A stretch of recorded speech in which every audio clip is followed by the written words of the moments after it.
sour the special for me though. It didn't Right. do that.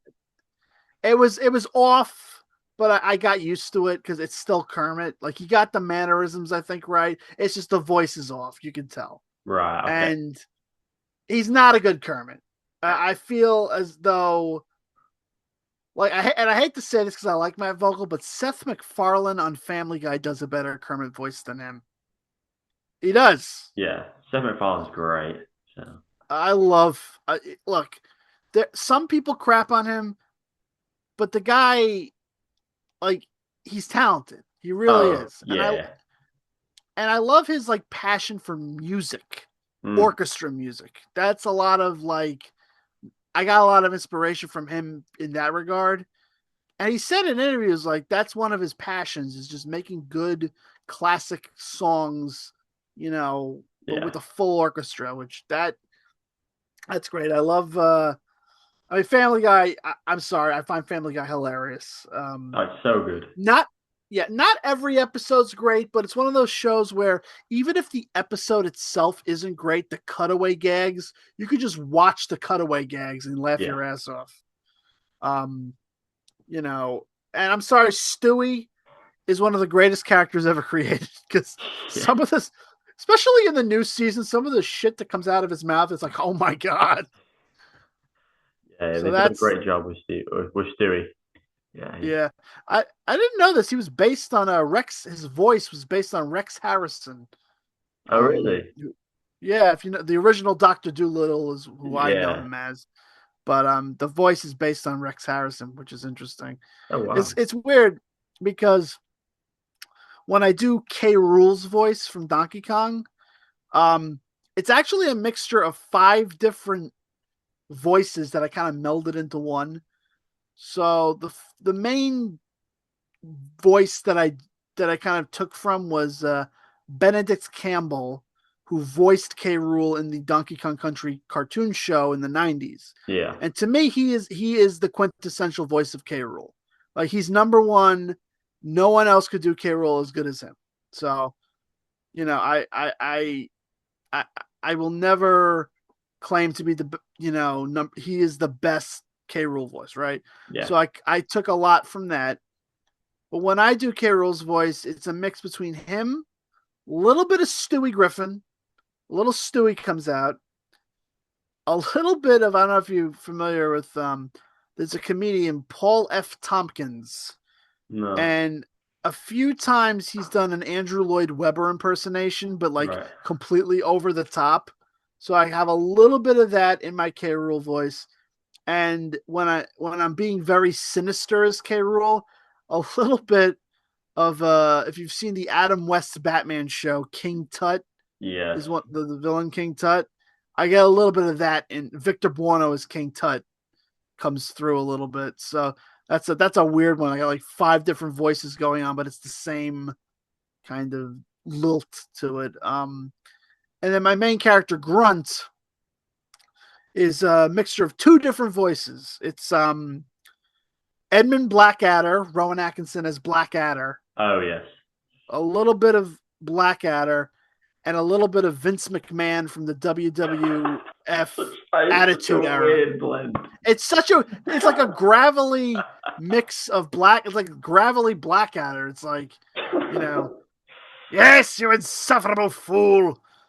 What are you doing? God damn it. He's driving a cement truck. Like, Yes. You hear it so now, yeah. I see you that. hear, Yes. yeah. I hear the Rowan So, Atkinson just coming through. well, yes, it's that's very, very, subtle, but it does come through. Yes. Like, I have a very, very, very cunning plan, you say. Uh, that's So amazing. yeah, Yeah. Oh, Blackadder is another show that I've been watching oh, like a lot of. It's Blackadder's just so good. it's so good. Like, yeah, I love Mr. Bean, but Blackadder to me is like the best because it, he's so versatile. Like people don't like because a lot of people only know him as Mr. Bean, at least around the United States. Like a lot of Yeah. people just know him as Mr. Bean. But I always tell people watch Blackadder. It is. I will go to my grave saying one of my favorite Christmas specials is the Blackadder Christmas Carol because Yes. that is brilliant. Yeah. The idea of Scrooge being nice in the beginning and then realizing he'd get more of his way if he was evil. So that was such a great like I couldn't come up with that. Like that's just the brilliance of it. Rowan Atkinson and who the Tim Robinson? Is it Tim Robinson? I think so. Yeah, the cast is just Oh amazing. yeah. I mean Uh, Hugh Laurie. Hugh yeah, Laurie. yeah, of course, yeah. Um who's the other one? Oh, I know it. Stephen Fry. Stephen Fry Yeah, as there's one Melchett. more guy. Yeah, there is. Oh God, what's his name? Hugh Laurie, Stephen Fry, and the guy who plays Darling. His name's Darling in the show, but I Yeah, don't know he's his famous name. for quite. He's called I think that's uh, Tim McKinnon. Tim McKinney that could be him. That could be him. I'm plays not Lord. like That's Lord Percy. yes, yes, that's him. That's him, Lord Percy. Yes. Yeah, Oh, and in Brian Blessed as Blackadder. well. Yeah, Brian Blessed Yeah, as in well. Blackadder goes forth. He plays a guy named Darling, Yes. but but he's also Lord Percy in Blackadder 2, which Yes. So good. that's Yeah. yeah. The idea of just him throughout periods of history is also a great concept, you know. Yeah. So It was very genius. The show. yep, absolutely. Um,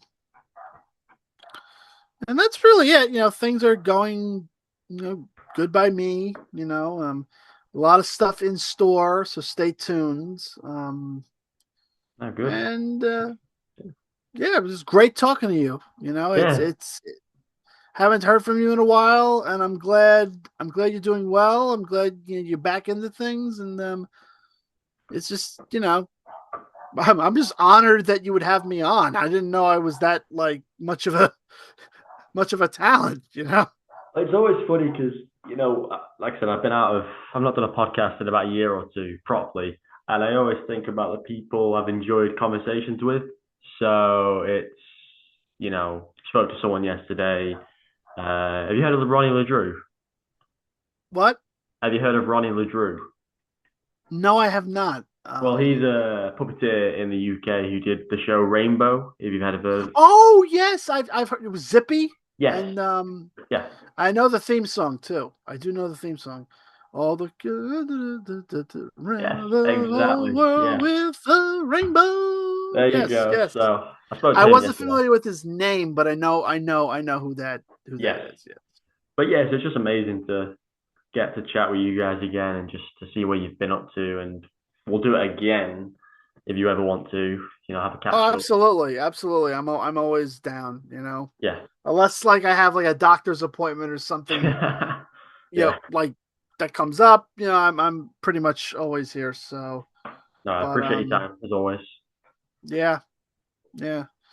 And Yeah. then yeah, that's really I got to think of something funny to end it on. Okay. Um, I'm trying to think. Um, oh God, there was a movie I was watching the other day, and it was oh yes, this one. This was the last movie I'll tell you about, and this one's one of the movies where it was so bad I almost turned it off. All right. I will give you the title of this movie, and I promise you this is real. Bella Lugosi meets a Brooklyn gorilla. I will repeat that. Bella Lugosi meets a Brooklyn gorilla. Oh, that just sounds amazing. Okay, it's not. Um, so the plot of this movie is basically a ripoff of Jerry Lewis and Dean Martin, to the point where if I had told you that this was a Jerry Lewis and Dean Martin film, you would believe me. Yeah. Um, it was from a duo called Mitchell and Petrillo, All and right. they were so likened to Jerry and Dean Martin that they were actually sued by Jerry and Dean Martin, justifiably so. Um, you watch this and you're like, oh my god, it's Jerry Lewis but the guy who's doing a Jerry Lewis impersonation is so annoying that I want to gouge out my ears. He made he makes Jerry Lewis look like Marlon Brando. Like that's how bad this. It's so bad, Yeah. and Bela Lugosi was looking for a paycheck because Oh, 100%. Yeah. you could tell he's does not want to be there. It is one of the oh my god, I like it because the whole movie you're rooting for Bela Lugosi, who's the villain. You're like, please destroy these two. It's so bad. It is. I mean, like, but like, just so you know, the original title of this movie was a White Woman of the Lost Jungle. So somebody at the studio wanted to capitalize on Lugosi's name. Wow. Um, Just wow. it's bad. It, I would say it's annoying. That's how this movie. It's like nails on a chalkboard annoying Oh, I see. Yeah. because it's like even time. It's that, but like amplified to like 20. It's like I'm watching this. I'm like I have to turn this off, but I got to see it to the end because it's like Yeah, it's that that's bad. my motto. I have Yeah. to watch it. Like very rarely do I walk out or stop a movie. Like I think the only movie I walked out on in the theater was Adam Sandler's Jack and Jill. Oh, I've heard that's so bad. It has like 0% on I Rotten walked Tomatoes. I walked out on that one. I'm like done. I got to get out of here. And I sat through Fred Claus, Red but Claw isn't that bad. It's watchable. well, that's what it was watchable. Yeah. It wasn't the worst movie I've ever seen, but and Jack and Jill again wasn't the worst movie I've ever seen, but it was so bad. I'm like, I can't sit. This is bad. I Yeah. can't handle it. And nothing against Adam Sandler either. He has made some funny movies, but there was a stretch of Adam Sandler movies after Happy Gilmore that they were just god awful. Yeah, just Like making it for the sake of it. like there was one movie, and I'll never forget this. We my mom, my dad, me, and my sister. I was about 8 years old. She was about 4 years old because we're born 5 years apart. Right. So I think I did that math correctly. So there's a movie theater out east where we live, and they were showing a movie called "Don't Mess with the Zohan." It Oh, I've was an heard Adam about it. Sandler movie, Yeah, yeah, right? So we go to see this movie, and the main plot of this movie, and we had never seen a trailer for this, by the way. We just is, oh, it's Adam Sandler. Haha, it'll be funny. yeah. It's literally about Adam Sandler as a hairdresser having sex with old ladies. Oh. And I'm sitting there, and my dad's sitting there, and my sister is horrified. I'm like, oh my God, why did we take my sister to see? There were people in this theater looking at us like, you took your family to see this movie? And it Oh, wasn't even like geez. forgivable. A similar thing happened um when Dodgeball came out. Remember Dodgeball with Yeah. that Well, movie was Ben Stiller. hysterical, by the way. Yeah. Yeah, because we were young when we saw that, but the movie was so funny that we kind of forgave ourselves from getting it. That movie is one of the funniest movies ever made. Like, Oh, that's great. Vince Vaughn and Ben Stiller just being idiots for an hour and a half. well, Ben Stiller in that movie, his dialogue, it's so hilariously stupid. Mm. Like I still quote some of the two lines that I quote from Ben Stiller all the time to this day. The first one is, "Here at Globo Gym, we're better than you, and we know it." Like that, I quote to this day. And also my personal favorite: "Nobody makes me bleed my own blood. Nobody, nobody makes me bleed my own blood." Oh, God. I mean, Yeah. yeah, it's so stupid, but when he says it, it's funny. It's like, yeah, and then of course Rip Torn as Patches O'Houlihan.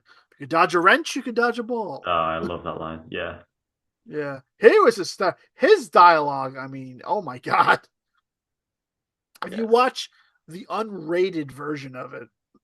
Like I don't have I. Oh, it's been a while since I've watched Dodgeball. yeah, the unrated version is the one you got to watch because that has all the dirty stuff that they cut out. Oh, It's just like the dialogue mainly because like they censor a lot of Rip Torn's one liners in like the made for TV version, but the yeah. unrated version, oh my god, some of the shit he says you could never get away with now. I mean, you could. I hate when people say you could never get away with that now. You could if it's written well, It's you hard know? because of the world we live in now. Yeah, I mean, I'm one of the people who like when people say, "Oh, you can't get away with it now." I'm like, just watch Always Sunny in Philadelphia. You can. It just has to be written well. You Yeah, know, if that's you true.